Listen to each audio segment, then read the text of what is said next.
दिलगिरी व्यक्त करतो आणि साहजिकच आहे ज्या ज्या मतदारांनी जिथे जिथे अगदी चांदा ते बांदा शिवसेना आणि शिवशक्ती म्हणजे शिवसेना, महाराष्ट्र नवनिर्माण सेना आणि राष्ट्रवादी यांच्या युतीला मतदान केलेलं आहे त्या सगळ्या मतदारांना आणि तिन्ही पक्षाच्या कार्यकर्त्यांना मनापासून धन्यवाद देतो आणि अभिनंदन पण करतो। या निवडणुका फार विचित्र किंवा अत्यंत घाणेरड्या पद्धतीने सत्ताधारी पक्षाकडनं लढवल्या गेल्या। जणू काही प्रत्येक निवडणूक ही निवडणूक म्हणजे अगदी त्यांच्या जीवन मरणाचा प्रश्न आहे अशा पद्धतीने ते साम दाम दंड भेद याच्या पलीकडे जाऊन सर्व काही त्यांनी वापर केला। धाक दपटशा, पैशाची लालूच दाखवली, आमिष दाखवलं। काही जणांना आमच्या शिवसैनिकांना तडीपार करण्याच्या नोटिसा केल्या, काही जणांना अटका तिकडे झाल्या, काही ठिकाणी दंगली भडकवण्याचे प्रयत्न झाले। अगदी ठाण्याला गेलो होतो, तिथे आमच्या काही कल्याण डोंबिवली असेल, ठाणा असेल इथल्या उमेदवारांना पैशाची आमिषं पण देण्यात आली। काही ठिकाणी जोर जबरदस्तीने त्यांना उमेदवाऱ्या मागे घ्यायला लावल्या आणि या सगळ्या गुंडागर्दीला न डरता ज्या ज्या उमेदवारांनी ही लढत दिली आणि ज्या ज्या मतदारांनी निर्भयपणाने मतदान केलं हे सगळेजण खरोखर लोकशाहीचे रक्षक आहेत। मुंबईमध्ये आमचा महापौर होणार आणि व्हावा अशी आमची एक इच्छा होतीच, आजही आहे। तो आकडा आम्ही आज तरी काही गाठू शकलेलो नाही, पण ह्या सर्व त्यांच्या खेळाला उत्तर देऊन जे काही निकाल लागले, जे काही यश शिवशक्तीने मिळवलेले आहे त्या निकालाने सत्ताधारी पक्षाला तर घाम फोडला आहे नक्कीच। कारण त्याने एक्झिट पोलचे आकडे असतील किंवा आणखीन काही गोष्टी असतील, या सर्व म्हणजे एकही प्रयत्न त्यांनी असा सोडला नाही की जिथे शिवसेना नामोहरम होईल। एका गणिताचं काय उत्तर मला मिळालेलं नाही। अगदी विधानसभेला सुद्धा किंवा लोकसभेला असेल, माझ्या नक्की लक्षात नाही, मोदीजींची सभा झाली होती शिवतीर्थावर, खुर्च्या रिकाम्या होत्या। विधानसभेला असेल, याही वेळेला आमची सभा झाली, मी आणि राज पहिल्या प्रथम शिवाजी पार्कला एकत्रित आलो। एकत्रित तर यापूर्वी सुद्धा होतो, शिवसेना प्रमुख होते तेव्हा, पण एका व्यासपीठावरनं आम्ही भाषणं केली, आदित्यने पण केलं। आपण सगळेजण साक्ष आहात शिवाजी पार्क कसं फुलून गेलं होतं। त्याच्या दुसऱ्या दिवशी सगळी जी काय खुर्च्यांची गर्दी होती ती गर्दी, त्या गर्दीचा प्रतिसाद म्हणजे आमच्याकडे गर्दी जमते पण मतदान होत नाही, पण त्यांच्याकडे खुर्च्या मतदान करू शकतात हे पहिल्या प्रथम आम्हाला कळलं। रिकाम्या खुर्च्या मतदान कशा करू शकतात, हा एक न सुटलेलं उलगडलेलं कोड आहे। एकूणच काय तर त्यांनी शिवसेना संपवण्याचा आटोकाट प्रयत्न केला आणि त्यांनी जे काही पैशाचं वाटप केला गेल्या 4 दिवसामध्ये निवडणुकीच्या आधी, तो 4 दिवसापुरता वाटप नव्हता, गेले 4 वर्ष हे पैसा पेरत होते। आमचे जे काही निवडून आलेले नगरसेवक होते, मी मुंबईपुरतं जर बोलायचं झालं तर जवळपास अर्ध्याधिक नगरसेवक त्यांनी त्यांच्या गळाला लावले होते, ते आता गाळाला गेले। 4 वर्ष त्यांनी त्यांच्या आमदारांना, नगरसेवकांना, नगरसेवक नसताना सुद्धा काही पदाधिकाऱ्यांना सुद्धा विकास निधीच्या नावाखाली आम्हा पैसा वाटला। अगदी निवडणुकीच्या तोंडावर सुद्धा प्रेशर कुकर असेल, मिक्सर असेल, साड्या असेल, म्हणजे प्रचंड तिकडे हा परवा कालचा का परवाचा लोकसत्तेचा अग्रलेख चांगला आहे। हा पैसा येतो कुठून, या पैशाचा सोर्स, त्या सोर्सच्या मागे ईडी, इन्कम टॅक्स, सीबीआय लागत कसे नाही, आणि एवढं करूनही जो आम्हा पैसा वाटला जातो, मग साधारणतः 2015 साली काळा पैसा नाहीसा व्हावा, गैरव्यवहार थांबावा म्हणून आपल्या मोदीजींनी जी नोटबंदी केली होती ती नोटबंदी अयशस्वी झाली का, याचं उत्तर सुद्धा हे कोणतरी शोधलं पाहिजे। भारतीय जनता पक्षाने कागदावरती शिवसेना संपवली असेल, पण जमिनीवरची शिवसेना ते संपवू शकत नाही, हे कालच्या मुंबईच्या महापालिकेच्या निवडणुकीने आणि इतरही जिथे जिथे शिवसेनेला मतदान केले त्या मतदारांनी दाखवून दिलेले आहे. थोडक्यामध्ये शिवसेना कागदावर संपवली असेल पण जमिनीवरची संपू शकत नाही. आणि भारतीय जनता पक्ष हा पक्ष कागदावरती आहे पण जमिनीवरती नाहीये. कारण तो जर का जमिनीवरती असता तर त्यांना पक्ष फोडावे लागले नसते, त्यांना पुसली जाणारी शाही वापरावी लागली नसती, यंत्रणेचा दुरुपयोग करावा लागला नसता, नियम बदलावे लागले नसते. आणि आज देखील जे साधे साधे शिवसैनिक, अगदी महिला पुरुष निवडून आलेले आहेत ते साधे आहेत. प्रचंड पैशाच्या धबधब्यासमोर निष्ठा कशी ताठमानेने लढू शकते आणि जिंकू शकते हे या शिवसैनिकांनी दाखवलेलं आहे. मी सर्व मुंबईकरांना खास धन्यवाद देतो. मला मुंबईकरांकडनं आणखीन अपेक्षा नक्कीच होती, कारण ज्या काही 25 वर्षात जी काही आम्ही सेवा केली, ज्या काही सुधारणा केल्या, त्या सुधारणा आम्ही सर्वांसमोर ठेवलेल्या होत्याच. कोविड काळात जे काही काम केलं, मुंबई मॉडेल हे जगभरामध्ये त्याची एक प्रशंसा झाली. हे सगळं पाहिल्यानंतर मला असं वाटलं होतं, म्हणजे आम्हाला सगळ्यांनाच असं वाटलं होतं की मुंबईकर अधिक आशीर्वाद आम्हाला देतील, भरघोस आशीर्वाद देतील. ठीक आहे, आशीर्वाद जरी त्यांनी मोठ्या प्रमाणावरती दिले नसले तरी दिलेत ते भरपूर दिलेले आहेत.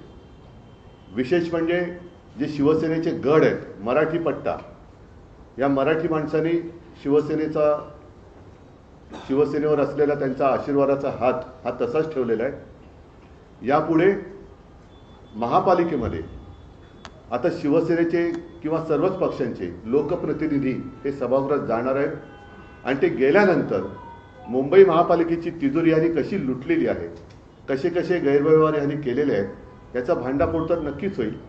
पण एक कर्तव्यदक्ष मुंबईकरांचे लोकप्रतिनिधी म्हणून शिवसेना, महाराष्ट्र नवनिर्माण सेना आणि राष्ट्रवादी यांचे लोकप्रतिनिधी हे काम करतील. आम्ही जो काही वचननामा जनतेसमोर ठेवला आहे त्याचा सुद्धा आम्ही नक्की पाठपुरावा करू. आणि मुंबईकरांची जमीन ही मुंबईकरांसाठीच वापरली जाईल हे सदैव दडपण आम्ही ह्या मुंबई लुटणाऱ्यांवरती ठेवू.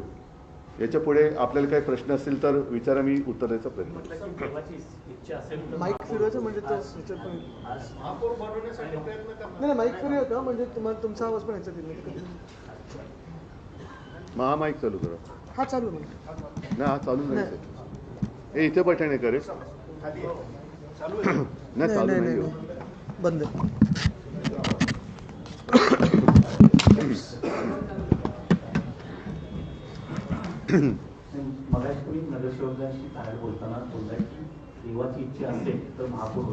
देवाचा म्हणजे देवाची, हा मेवाची नाही.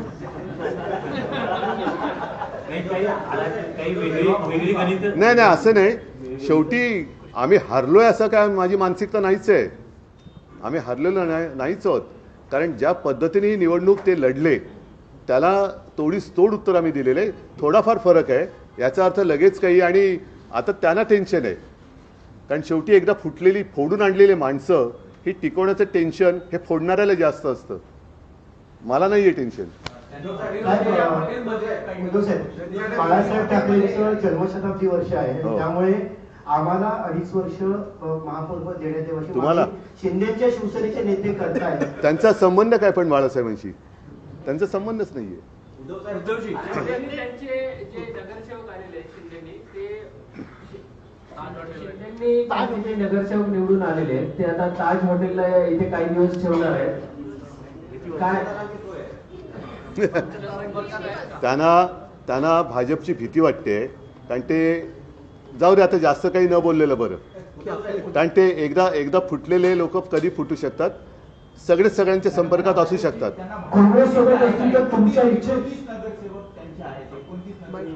त्यातले आमचे किती फोडलेले आहेत?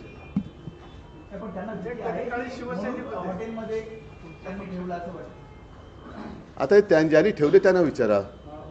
काँग्रेस सोबत एक मिनिट. तुमच्या इच्छेनुसार महापौर मुंबईत बसला असता. उद्धवजी, काँग्रेस सोबत असती तर तुमच्या इच्छेनुसार आज मुंबईत महापौर असता का? हा जरा बंद करू. हा काय म्हणता? काँग्रेस सोबत असती तुमच्या तर आज तुमच्या इच्छेनुसार मुंबईत महापौर या असतं. अशा प्रश्नाला काय म्हणतात माहितीये ना, आत्याबाईला मिशा असतात. माईक इथे दिलं. उद्धवजी अशी म्हण आहे मराठीत. माईक घेऊन बोला सगळ्यांनी, तिकडे घेतो माईक. उद्धवजी, आतापर्यंत महापालिका इतिहासात शिवसेना भाजप युती असताना भाजप महापौर पदापर्यंत पहिल्यांदा पोहोचते. याआधी उपमहापौर पद त्यांनी भूषवलेलं आहे. तर पहिल्यांदा मुंबईचं महापौर पद भाजपला येत आहे हे आता जवळपास स्पष्ट आहे. तर त्यावर तुमची प्रतिक्रिया काय की पहिल्यांदा मुंबईचा भाजपचा महापौर होतो आहे? बघा, एक सांगतो, आमचा महापौर होईल असा आत्ता आकडा दिसत जरी नसला तरी मी कुठेही किंवा शिवसैनिक कुठेही खचलेलं नाहीये. त्यांच्या लेखी जरी आमचा तो पराजय असला तरी आमच्या पराजयाला सुद्धा तेज आहे आणि त्यांचा विजय हा डागाळलेला आहे. आणि ज्यांच्या सहकार्याने ते जर महापौर बनवत असतील तर ज्यांच्या आधारावर ते महापौर बनवणार आहेत त्यांना लाज वाटली पाहिजे की आपण काय केलेलं आहे. त्याच्यामुळे मला काही हा प्रश्न पडलेला नाही आहे तो बसावा न बसावा, पण ज्यांची मदत घेऊन आणि म्हणे बाळासाहेबांचा विचार हा शिवसेनेचा महापौर बसवणे हा आहे आणि ती शिवसेना असली ही मी बघतोय. त्याच्यामुळे त्या लोकांनी, गद्दार लोकांनी विचार केला पाहिजे की आपण कोणतं पाप करतो आहोत आणि हे पाप केल्यानंतर मराठी माणूस त्यांना काय म्हणणार आहे हा विचार त्यांनी केला पाहिजे.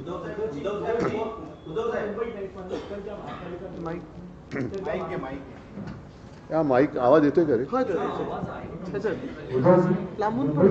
नाही, आवाज मुंबईसह इतर ज्या महापालिकांच्या निवडणुका पार पडल्या त्यांचं मतदान झालं त्यामध्ये भाजप सर्वाधिक मोठा पक्ष दिसते. तिकडे शिवसेनेला मात्र कमी जागा मिळाले. मात्र या सगळ्यामध्ये भाजपला त्याचा फायदा झाला असं वाटतं. भाजपचा इरादा तोच आहे ना. त्यांनी मधल्या काळामध्ये म्हणून मी अनाकोंडा म्हणालो ना की त्यांनी 29% म्हणजे तोपर्यंत यांना सगळ्यांना वेटोळ्यात गुंडाळून टाकणार आहेत ते. आणि अंबरनाथमध्ये त्यांनी ते केलंच. जिथे गरज असेल त्या गरजेपुरतं ते वापरणार आणि फेकून नेणार. तोपर्यंत त्यांचा पक्ष आणि सगळं संपून टाकलेलं असेल. त्याच्यामुळे मला शिवसैनिकांचा अभिमान आहे की ठीक आहे, काही काळा प्रतिकूल असतो पण प्रतिकूल काळामध्ये हिंमत न हरता लढतोय आम्ही आणि लोक आमच्या सोबत आहेत याचा मला नक्की अभिमान आहे. एमआयएमच्या 8 जागा ज्या आहेत त्या पंकजी माईक दिलं तुमच्या.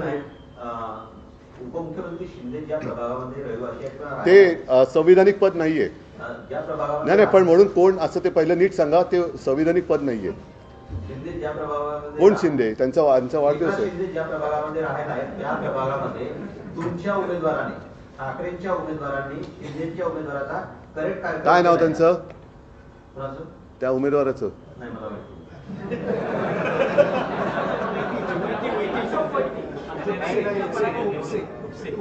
जोरात बोला ना. खुपसे म्हणजे दोन्ही अर्थाने आहे.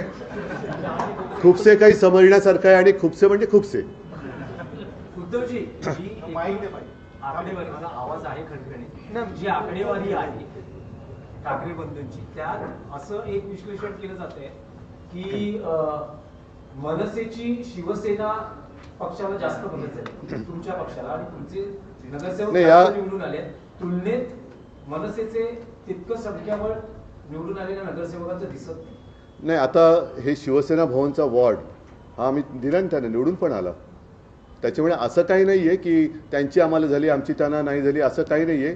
दोन्हीकडे आता कार्यकर्त्यांमध्ये सुद्धा एकवाक्यता खूप छान. कारण मी, आदित्य, सगळेच आम्ही जे काय फिरलो त्या सगळीकडे शिवसेना आणि मनसे असा काही भेदभाव आम्हाला कुठेच दिसला नाही.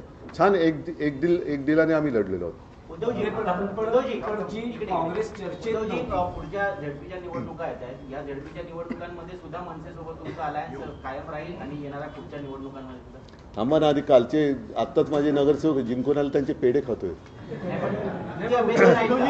आता बोलेन ना मी. काय हरकत आहे? हरकत काय? संयुक्त पत्रकार परिषद पुन्हा बघायला मिळेल कारण आज तुम्ही म्हणजे युतीत लढला. पण अरे एक गोष्ट तुमच्या लक्षात येत नाही. आमची विश्लेषण करण्यासाठी जर संयुक्त पत्रकार परिषद नाही, पण विश्लेषण तुम्ही लोक करतायत ना, तेच विश्लेषण आम्ही बघतोय. पण एकत्र आहोत, मी मागेच बोललो, एकत्र आलो ते एकत्र राहण्यासाठी बैठक पण होणार आहे.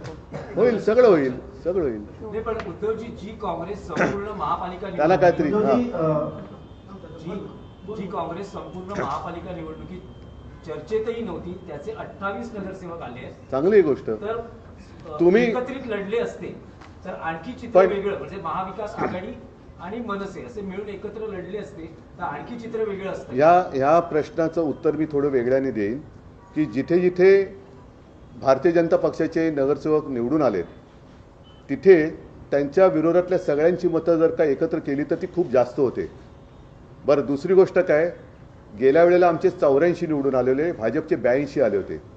त्यांनी शहासेना केली, आमचे काही गद्दार फोडले, तरीसुद्धा त्यांचे 82चे 89 झाले. आमचे अर्धे अधिक फोडले होते तरीसुद्धा 54 फोडले होते तरीसुद्धा आमचे 65-66 निवडून आले. ही शिवसेनेची ताकद आहे. आणि त्यांनी ज्या क्षणी, आता बघूया, या 21 का 22 जानेवारीला सुप्रीम कोर्टात सुनावणी आहे, पुढची तारीख कधी जून जुलैची, ऑगस्टची मिळते, डिसेंबर जानेवारी फेब्रुवारी मार्च एप्रिल मेची 2028 29 30 सालची कधी मिळते ती बघू आपण. पण तो जर का निकाल संविधानाप्रमाणे लागला आणि त्यांचं नाव चिन्ह गेलं तर त्यांना मग त्यांचा उपयोग काय राहिला, उपयोग शून्य होईल. त्यांचा जन्मच किंवा ती फोडाफोडी शहासेनेची एवढ्यासाठी झाली की शिवसेनेच्या मतदारांमध्ये गोंधळ निर्माण करणं. कारण ती जर का शिवसेना एक असती तर भाजपने किती, म्हणजे आता जसं आकाश पातळ एक केलं तसं आकाश पातळ इतर ग्रह जरी एक केले असते तरी भाजप काय वाढू शकलं नसतं. आणि भाजप वाढलेलंच नाही आहे, त्यांनी सगळे बाहेरची लोक मांडीवर घेतलेत. 8 MIMचे उमेदवार जे आहेत ते निवडून नगरसेवक झालेले आहेत. शिवडीसारख्या भागामध्ये समाजवादी पक्षाचा उमेदवार निवडून आले आहेत. काय कारण आहेत MIMचे उमेदवार एवढ्या मोठ्या संख्येने निवडून गेले? 8 त्यांना इतरांपेक्षा जास्त मतं पडली. पण काय राजकीय गणित काय ठीक आहे, राजकीय गणित काय आहे की मुंबईत 8 MIMचे नगरसेवक? अरे पण मी कसं सांगू ते. भाजपने जो हिंदुत्वाचा मुद्दा घेतला होता त्यानंतर सोडला आता? त्याचा फायदा झाला असं वाटतंय का एकूणच या नाही, निवडणुकीत? भाजपने पद्धतीकडे गेली असं वाटतं का? भाजपने हिंदुत्वाचा मुद्दा कधीच घेतला नाही. ते त्यांचं निवडणुकीचं ढोंग आहे. त्याच्यामुळे हे ढोंग आता हिंदूंना पण कळायला लागलेलं आहे. नाही, आवाज इथून येत नाही म्हणून. लालबाग परळ तुमचा बालेकिल्ला राहिलेला आहे, तो शाबूत आहे. दुसरीकडं प्रभाग क्रमांक 173 मध्ये जो 30 वर्षापासून तुमच्या हातात होता तो ढासळलेला. कुठला? शिल्पा पिडुस्कर भाजपच्या विजयी झाले. नाही, एरिया कोण, मला असं आकडे. हां, ठीक आहे. मग तसं काही ठिकाणी त्यांच्या पण जोगेश्वरीमध्ये आमची निवडून आलेली आहे, जो त्यांचा बालेकिल्ला होता. सचिन पाटील निवडून आलेले आहे. असं होतात ना. बघा, लोकशाहीमध्ये या गोष्टी घडत असतात, पण त्या प्रामाणिकपणे व्हाव्या. आम्ही त्यांची मतचोरी पकडून दिली, दुबार मतदार पकडून दिले, त्याच्यानंतर सगळ्या गोष्टी आम्ही नंतर ते काय पाडू बिडू सगळं आणलं होतं. ह्या सगळ्या गोष्टी मुंबईमध्ये आम्ही जागरूकतेने होऊ न दिल्यामुळे त्यांना एवढ्या मोठ्या प्रमाणावरती चोरीमारी करताना आले. पण तरीसुद्धा अगदी झालीच नाही असं मी नाही म्हणणार. थोड्या दिवसात त्याची पण माहिती आम्हाला मिळेल. उद्धवजी, आपल्या सगळ्यांचं अभिनंदन. आपण मुंबईचा विचार करू, ज्या आक्रमण होते जमिनीवर, ते गिरगावमध्ये पण झाले, दादरमध्ये पण होत आहे, पण असा विचार करून आपण एकत्र आलो. आता या काळामध्ये म्हणजे खूप असं विचारपूर्वक बोललात की आम्ही शिवसेनेला बाजूला काढलं. मराठी माणूस म्हटल्यावर आपल्या दादरमध्ये पण इथे आल्यानंतर आम्हाला वाटतं की आधार होते बाळासाहेबांचं. तर आता हा विचार करून आपापसात भांडण्यापेक्षा समजा जे नगरसेवक गेले ते जर परत आले तर मग शिवसेनेचा महापौर होऊ शकतो असा विचार केला जाईल. तुमच्या संपर्कात असतील तर घेऊन या.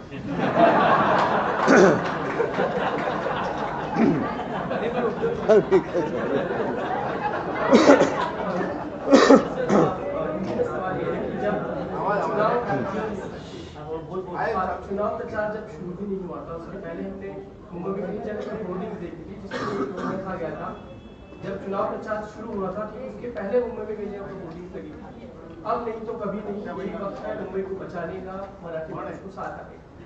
क्या वो वजह आप देखते हैं कि इतना प्रचार होने के बाद भी मुंबई का जो आप चाहते थे कि महापौर आपके पार्टी का वो होने वाली स्थिति अभी है नहीं? सवाल ये कि प्रचार आपने किया उसके वजह से उसके बाद भी आपको जो संख्या नहीं, लेकिन इसीलिए मैंने कहा ना कि मुझे तो अपेक्षा थी कि जो भी काम हमने पिछले 25 साल में किया, खास कर कोविड के समय में किया, तो मुंबई के मतदाता हमारे साथ रहेंगे और वो रहे भी, बिल्कुल नहीं रहे ऐसे नहीं बात हुई है। और खास कर मराठी इलाका जो है, वहाँ के सारे मराठी जो जनता है वो हमारे साथ है ही, और साथ ही साथ कोई नॉन महाराष्ट्रियन भी है, अन्य धार्मिक भी है, वो भी हमारे साथ है। अपेक्षा तो और थी ही, अगर हमारे 100 भी आ जाते तो लगता अरे और 25 आने चाहिए थे। तो ये तो हमेशा रहेगी और रहनी चाहिए, इसलिए तो काम करना पड़ता है। लेकिन एक बात और चलेगी, उत्तर भारत में खासकर जो ये कहा गया, अगर बटोगे तो भी पिटोगे और नहीं बटोगे तो भी पिटोगे, इसका नुकसान हुआ कहीं ना कहीं लोगों के मन में। ये जहर फैलाने वाले हैं कौन? और यही तो मेरा सवाल था कि नहीं, ये क्या कहा था आपने, बटेंगे तो पिटोगे, तो ये जहरीला प्रचार किया किसने? नहीं, फिर अगर मैं ऐसी बात कहूँ, हम ट्रैक बदली हो जाएगा। मॉब लिंचिंग वगैरह करने वाले जो लोग हैं, वैसे तो कभी कुछ हुआ नहीं ना, और हमने तो कोविड के समय में ना मैंने कभी किसी की भाषा देखी थी, ना कभी मैंने किसी का मजहब पूछा था। मैंने तो मेरा कर्तव्य निभाया था और हमने हमेशा निभाया। जो भी कोस्टल रोड किया है या पानी की समस्या है, हर घर में जाता है, पानी भी जाता है, हर कोई वहां से जाता है। अंकित वगैरह तो उसी वोट्स पे जो आए हाँ, अंकित आए ना, हमारे कुछ लोग कांदिवली में है, मागाठाणे में है, अन्य गोरेगांव में आए हैं। जैसे आदित्य कह रहा है कि उत्तर भारतीयों ने भी हमें वोट तो किया ना। भाजपचा महापौर होणं आता जवळजवळ सिद्ध झालेलं आहे, पण आता मुंबईची चावी आता दिल्लीकरांच्या हातात जाणार, मग हे रोखण्यासाठी आपलं काय पावलं असेल? त्याच्यासाठी तर आम्ही सांगत होतो ना ओरडून, त्याच्यासाठी तर आम्ही सांगत होतो की अफगाणिस्तान होऊ देऊ नका। आणि साहजिकच आहे की महापालिकेच्या निवडणुकीत आम्ही काही कमजोर नाही आहोत, आमची संख्या पण भरपूर आहे आणि रस्त्यावरती तर आम्ही आहोतच। देवेंद्र फडणवीसांनी आता संभाजीनगर माहिती दिली की अजून मला उद्धव ठाकरेंच्या शुभेच्छा आलेल्या नाही, अपेक्षा आहे इथे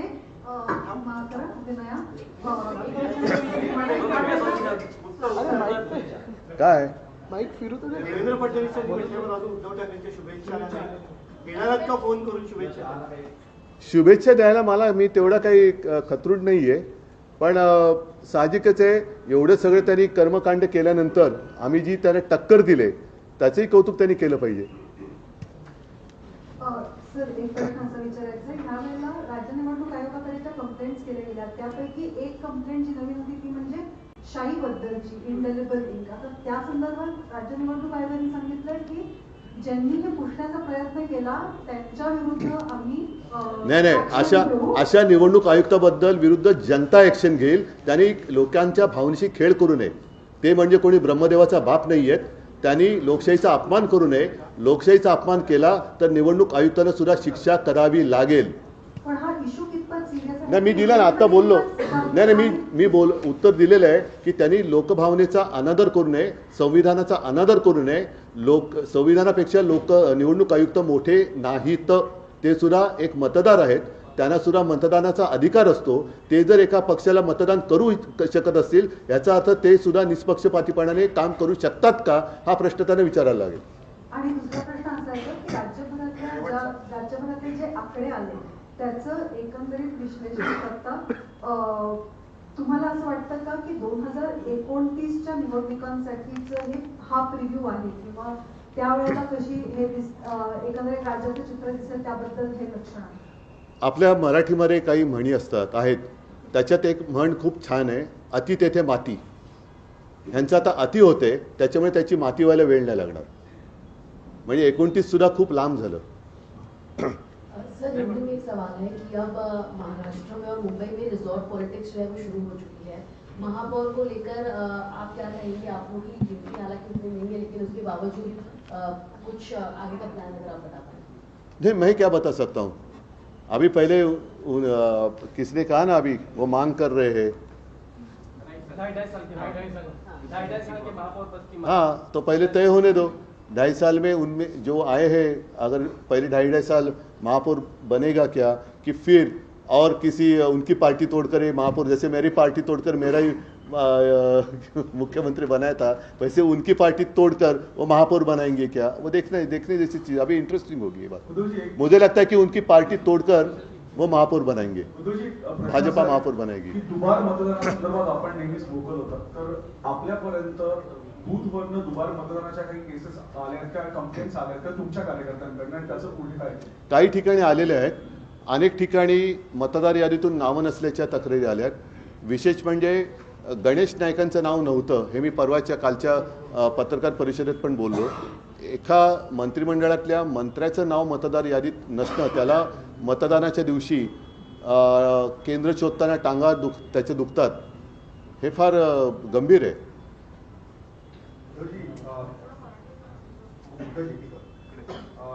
मुंबईमध्ये आता आकडा तुम्हाला गाठला, पण बाकी महानगरपालिकेमध्ये मुंबईच्या बाजूच्या पडतात जिथं 2000 आता अलीकडच्या विधानसभा आणि लोकसभेमध्ये सुद्धा आपल्याला चांगली मतं मिळाली, खासदार आणि आमदारही निवडून आलेले, परभणीमध्ये मिळाले ना चांगली, बाकी नाही। म्हणून मी काय म्हटलं की जसं काही ठिकाणी जरा एक संभ्रमावस्था आहे, जरूर आहे, हे मान्य करावं लागेल। थोडा संभ्रमाची जी धूळ आहे ती खाली बसल्यानंतर लोकांना खरं आणि खोट्यातला फरक कळेल। आपण मुंबईवर जास्त लक्ष केंद्रित केलं, बाहेर जास्त फिरला नाही, त्याच्यामुळे ते झालं। तुम्ही आपण गेला असं हे आहे सत्य, म्हणून मी त्यांची दिलगिरी पण आता व्यक्त केली, जिथे मी जाऊ शकलो नाही तिथे दिलगिरी व्यक्त केलेली आहे। आणि दुसरी गोष्ट अशी की शेवटी ज्या पद्धतीने साधन सामुग्री, याचा अर्थ तुम्हाला कळतो, चा वाटप पलीकडनं झाला, एवढी साधन सामुग्री आम्ही आणू शकत नाही, कारण आम्ही मुळामध्ये ज्या पद्धतीने ते पैसे ओरबाडत आहेत, महापालिकेची तिजोरी रिकामी करणं, इतर काही गोष्टी करणं, त्या वृत्तीचे आम्ही नाही आहोत। सर, लेकिन सवाल ये कि जो पूरा एमएमआर रीजन कभी शिवसेना का ही मैं विचार तुमच्याकडे माहिती, तुम्ही एमएमआर रीजन पूरा शिवसेना का कभी फेल रहा है, रहेगा ना, वापस आएगा। अभी इस वक्त पर ही हम देखते हैं कि जो ठाणा आपका कभी गढ़ था, अभी वहाँ एकनाथ शिंदे की पूरी तरह से सत्ता है, केडीएमसी है, आगे देखो ऐसी नहीं एक बात ऐसे कि जैसे सीजन होता है, पतझड़ तो होती है, फिर से नए पत्ते आते, तो अभी फिलहाल तो कुछ जगह पर पतझड़ हुई होगी, नए पत्ते आएंगे, कोफले फिर फुटाएगी शाख पर। लोगों के साथ पहुंच सकते थे आप प्रचार में, नहीं पहुंच पाए। चला, वैभवशाली विचार आहे बाबा। नमस्कार, जय महाराज। अरे वाह, धन्यवाद।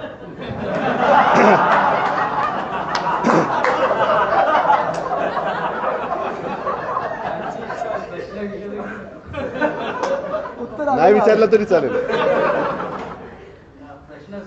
नाही, आता धन्यवाद दिले त्याला साजेचा प्रश्न विचार।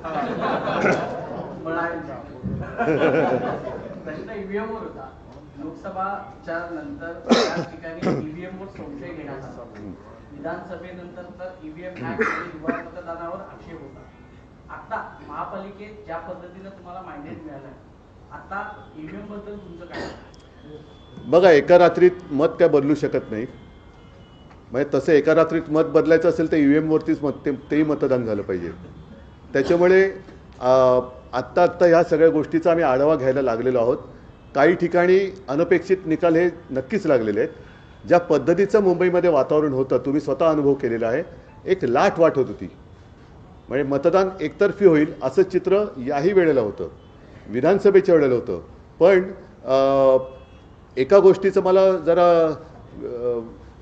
एक गंमत वाटते की मतदान झाल्याबरोबर एक्झिट पोल जे यायला लागले, असे एक्झिट पोल घेणारी लोक मला तरी कुठे काही दिसलेले नाहीत। म्हणजे एक्झिट पोल कोणत्या पक्षाच्या कार्यालयातून दिले गेलेत का, आणि बरोबर आकडे त्याच्यानंतर जणू काही सकाळ जशी मतदानाला सुरुवात झाली, मतपेट्या उघडण्याच्या आधीच तिथले आकडे जाहीर व्हायला लागले। हे कसे काय कळले होते?